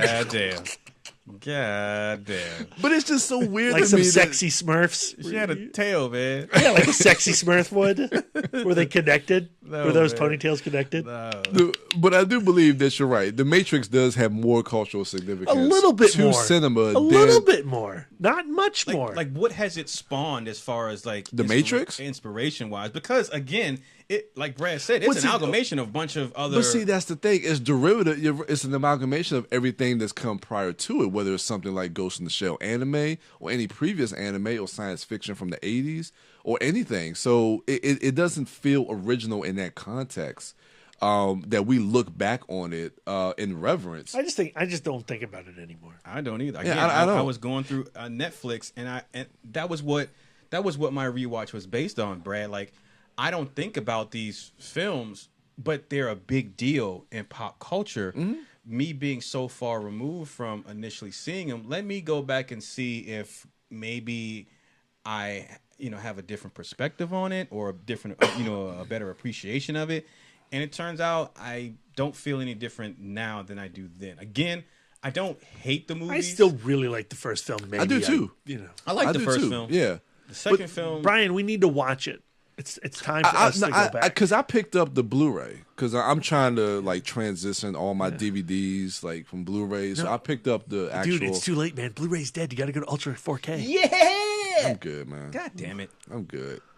Everything's going digital anyway, and I'm pretty much getting digital copies to all my movies. Now those films, the Matrix films, if those were to be remastered in 4K, I might be inclined to check them out. But again, like this, because the CGI hasn't aged well for me. Yeah. To see those bad effects in a higher definition would just make them stand out. But here's the thing, though. Like, that doesn't necessarily bother me. Like, if I go back and I watch a movie and I go, like, that effect looks dated. Of course it's dated. It's from the past, man. That's the fucking past.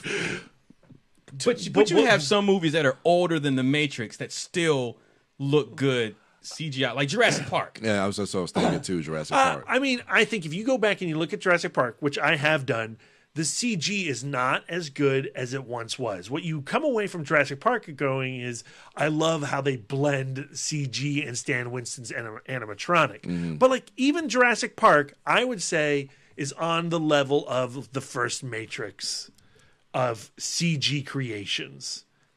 Those Brachiosauruses. Oh, on the first Matrix? Yeah. Okay, here's the I'm thing. thinking the sequels. Okay. Here's the thing: the first Matrix CG wise, but I felt are better than the second one and the third one. But here's the thing: we're getting away from what I was trying to say. Okay, no. I don't give a shit if it looks shitty or not effect wise. If the movie's good, I buy into whatever that effect is. I agree. Jason and the Argonauts does not look like actual skeletons jumping around fighting frickin' Jason. Oh, you're right. But it's awesome. Yeah. It's awesome. And because the movie is awesome. Birdemic. Awesome. Brian, I'm plugging your mic. I'm unplugging your Damn it, mic. you guys. Hey, sorry. I'm just saying, it's not so much about the effect; it's about the screenplay. It's about the performances and how it's sold. And that screenplay for Reloaded and Revolution. Well, I'm just saying. Oh, but god damn, Nona Gay. Oh my god, Marvin Gaye's daughter. Oh yeah. Ooh, where is she? Man, that role was supposed to go to Aaliyah. I'm glad Nona Gay got it. She's oh man. It was because Aaliyah passed away. I'm sorry she passed away, but Nona Gay is alive and she's bad. Yeah, she is. Queen of the Day. She's a beautiful woman. Yeah. Anyway, so I revisited The Matrix. I re-entered The Matrix and you got plugged back in. Yeah, and I also caught up on Game of Thrones, and that was amazing. So I had a pretty eventful week in Dork. I've been doing some gaming too, but other than that, I'm just waiting for next Sunday. Oh, we got Psycho-Rama coming up this week at the Alamo Draft House in Winchester. Shout out to Faye and Psycho Cinema. That's going to be a mini film fest. We got opening night, Safe Neighborhood, which is... it's not called Safe Neighborhood anymore. It is called Better Watch Out now. which I caught at Fantastic Fest. So I'm kind of not going to be there Thursday, maybe, depending on if I can get off work. I'm really looking forward to it. I can't remember. Think you'll like it. Did you? What did you give that? 3 stars? 3 stars. But I think you'll dig it. This is Peter Pan from the new Pan movie. Yeah, wait till you see this guy. Were you just selling me on Pan? Did you see? You didn't like Pan? Yeah, I like Pan. All right, but wait till you see him in this one. And We Friday don't need no is Friday. The first feature starts at, I want to say 6 or 7. Mhm. So I'm gonna head up to the Alamo early and catch what opens next Friday. Logan Lucky. I'm gonna check that out, and something else. Another film opens up. Hitman's Bodyguard. I'm gonna check those 2 films out while I wait for Psycho Cinema to start. Then Saturday we got a day full of movies. I'm actually going to be guest spotting on a horror cast. We're going to be doing a Q&A and talking about the films we've seen during the fest up to that moment. So I'm just going to be talking about how I had my mind blown the previous 2 days. And then the last film of that festival is that Saturday night. So unlike Lost Weekend, Sunday will be open. So I'll probably use that opportunity to catch a movie before I come back. On this Friday, while we are at Psycho-Rama, be on the lookout for a fistful of heists in honor of Logan Lucky. And Homework Cast, White Men Can't Jump, that's going to be on, when are we doing that? Next week. All right, next week, so you got to wait. But other than that, what do you got coming up, Brian? Oh man, this week I was looking forward to, of course, the Hitman's Bodyguard. Hopefully I can go and You're check out. looking forward to seeing that? I really am. Yeah. I really am. That first trailer, that first Red Band trailer sold me. I mean, just hearing Samuel L. Jackson say "fuck" and "motherfucker," I mean that's sold a ticket. I mean, I'll buy a ticket just for that. So hopefully I can catch Girls Trip because I'm hearing great things about it, especially after the Disco Dorks review. And television, man, Game of Thrones. I'm gonna try to catch up on Insecure, and of course, we know Friday Marvel's The Defenders premieres 8 episodes. I'm gonna maybe try to binge that because I want to get a review on YouTube by next week. So there's a lot of stuff this weekend, man. So I'm looking forward to it. Should be a good week. What do you got, B? Not The Defenders. I can't get excited. Really? I mean, I'm gonna watch it. I don't know, man. Iron Fist. I mean, the reviews for the first 4, and I saw the first episode, and the reviews for the first 4, I haven't seen Iron Fist. I don't know. I'm excited. Watch for it. Iron Fist. No. Seriously, to get some context for his character in this film. I mean, in this series. Watch. Well, I'm not going to have time. Watch 3 episodes. Seriously, watch 3 episodes. The first 3? Just watch the first 3 if you can get through the first one. All right. I'm looking forward to Psycho-Rama, as I just mentioned. Not really. Here's the thing, like, I don't know, like with the Netflix series, the Marvel Netflix series, I haven't thought about those since I watched them. I know. Like, I really... Not even Luke Cage. I loved Luke Cage. Yeah. I liked first Luke half. Cage. I loved the first half of Luke Cage. The first 6, 7 episodes were awesome. I liked the back half of Luke Cage just fine. Yeah. But that first half I loved. Yeah. But I also like The Matrix. I don't think about that shit. It just put Luke Cage in the same bag with Like, the Matrix. I don't think at the end of the day, you look at Daredevil's seasons 1 and 2, Jessica Jones, Luke Cage, Iron Fist, and I'm guessing The Defenders. I just don't have a connection to the story that's being told there the way that I do in the MCU. Same. Yeah.